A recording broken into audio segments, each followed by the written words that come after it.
Beginning review. Lego Harry Potter Years 5 through 7 are, as I'm going to call it in videos and just when I'm speaking up from now on, Lego Harry Potter 2. I I played it literally just before making this video, and I ran into a glitch where I did the lesson where you learn Draught of Living Dead, and for some reason there was a gold brick just sitting there on the left side of the classroom, and I picked it up and it said, you're now at 25 gold bricks. And then I finished the lesson, which gives you another gold brick, but it said, you're now at 25 gold bricks. And I was like, I swear if this doesn't, save my gold bricks, then I'm fucking done. And I continued on with the story, which was just walking. And I got to a student in peril, and I rescued him. And I checked to see if what the gold brick counter was at, and it went up to 27, which thank fuck, because this would have been a give up review if that didn't happen. For a game released in 2011 or 2012, I think, it looks fucking amazing. I get that this is the PS4 remake, but I don't understand, because don't get me wrong, the other Lego games look incredible, but this outshines them. I think the only thing that would probably have competition with it is Skywalker Saga, and it's just weird since this is it's just a remake. I didn't think they were going to update the graphics or anything, and also just the fact that with the first Lego Harry Potter, which there were no reviews for that or anything because I'd already played it before. That one, it didn't look bad. It has aged because it's over 10 years old. But this, it holds up. And they finally make, Hermione just looked not human. I get, but she's Lego, I get that, but she just didn't look right at all in the first game, but with this, she looks like what you would expect Lego Hermione to look.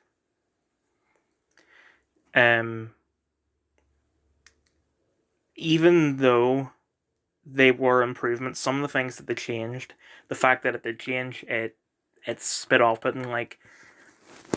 I thought that they were gonna get rid of having the go between your spells, because there was a while there at the start where you just had the one spell, and I thought the way it was gonna work was that just one character has one spell.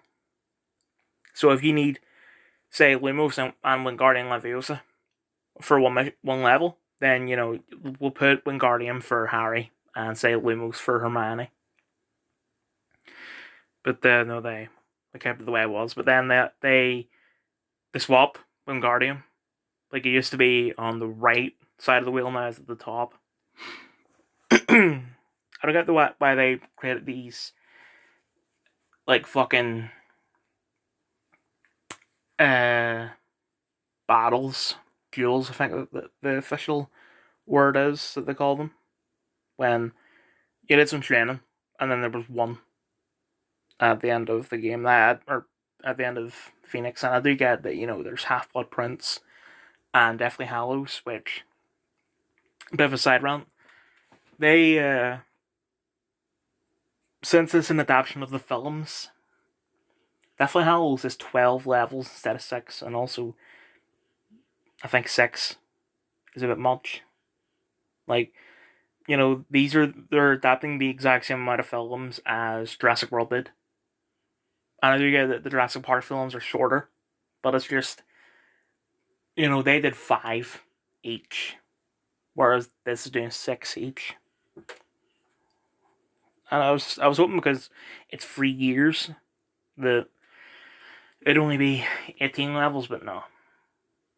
And also the fact that they actually do call Deathly Hallows Part 2, year 8 in the trophies.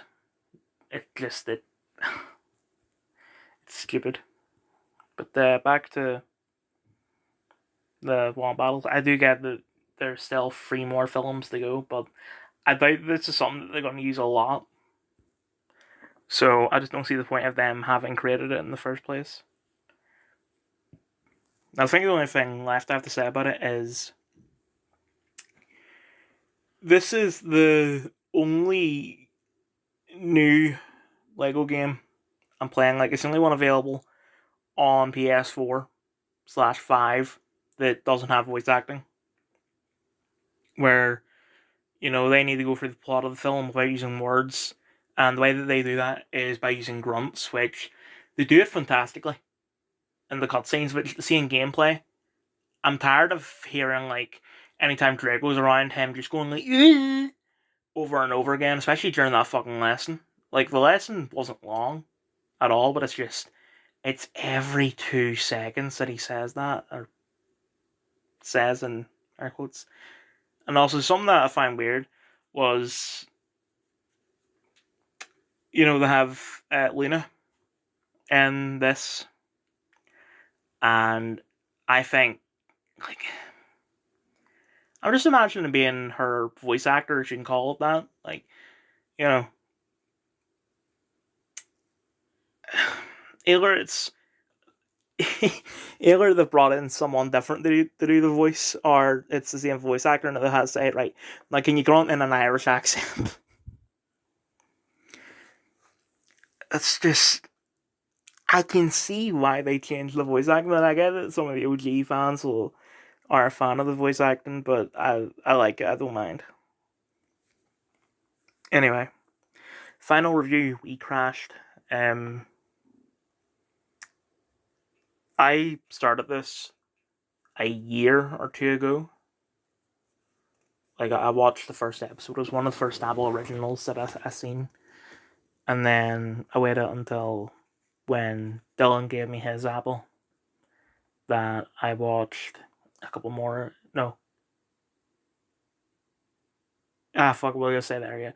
That I watched a couple more episodes, like 1 or 2. And it was going to be the next thing I did after, I think, 5 days at Memorial. But either I stopped doing it so I could do something else, or my subscription just ran out. And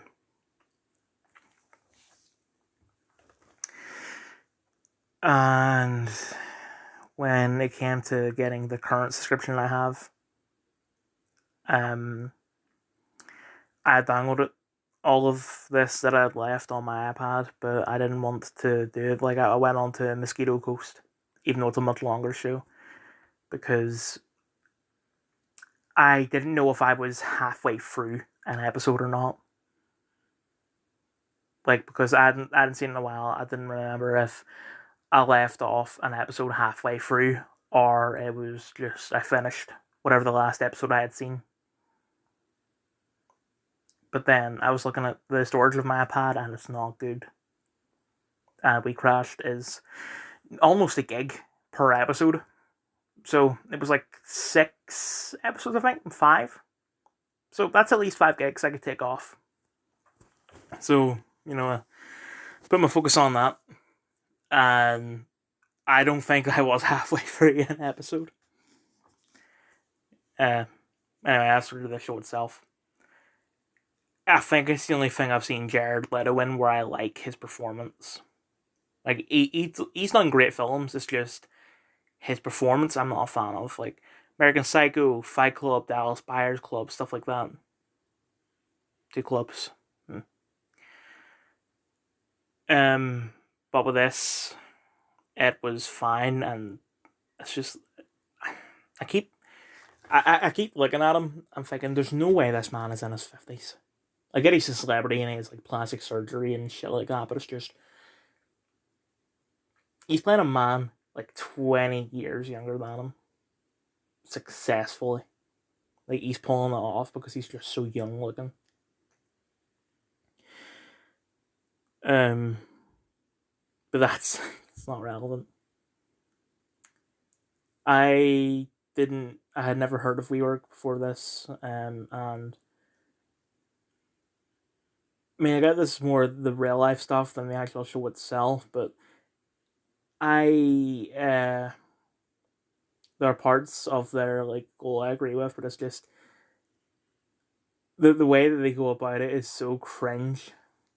Um, like they think they're doing something, but they're just not really. Anyway, show itself, it it was quite weird with like one of the last episodes, the episode where um Adam buys the private jet and they're playing Roar by Katy Perry on the jet, and he's like, "Oh, what's this? Oh, it's Roar by Katy Perry."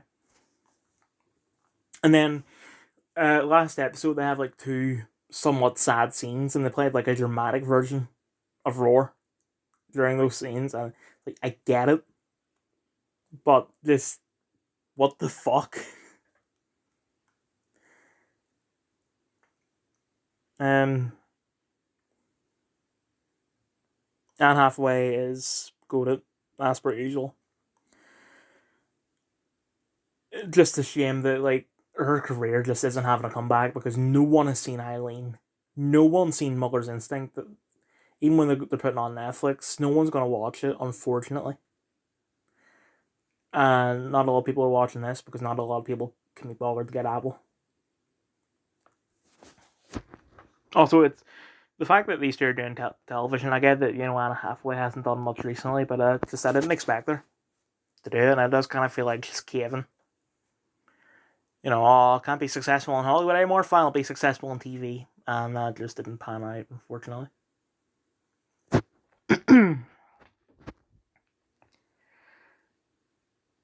I actually can't think of much to say because it is just right. I'll say this: